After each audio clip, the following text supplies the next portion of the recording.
வாய்ப்புகள் எல்லாமே நம்மளை சுற்றி எப்பவும் இருந்துக்கிட்டே தான் இருக்கும்.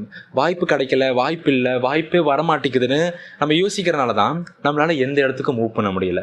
ஃபார் எக்ஸாம்பிள், நம்ம சப்கான்ஷியஸ் மைண்டில், நம்மளோட ஹால் மனசில் நமக்கு இதுதான் வேணும்னு நம்ம முடிவு பண்ணுறது மூலயமா இந்த யூனிவர்ஸ் இருக்குல்ல, நம்மளை சுற்றி இந்த சரௌண்டிங்ஸ் இருக்குல்ல, தானாக அது அதுக்கான நமக்கான வேலைகளை பார்க்க ஆரம்பிக்கும். நமக்கு என்ன வேணுமோ அது அங்கே இன்ட்டு கொடுக்கும். அதை நம்ம டக்குன்னு கிராப் பண்ணணும்னு சொல்கிறாரு. ஃபார் எக்ஸாம்பிள், இதான் உனக்கான ஆப்பர்ச்சுனிட்டி, இதை எடுத்தே ஆகணும்னு யாரும் நம்ம ஃபோர்ஸ் பண்ண மாட்டாங்க. இதை பண்ணாலே சூப்பராக இருப்பான்னு யாரும் ஃபோர்ஸ் பண்ண மாட்டாங்க. எந்த ஒரு விஷயமும் உனக்கு அப்படி கிடைக்கவே கிடைக்காது. ஒரு சின்ன இன்ட்டு மாதிரி.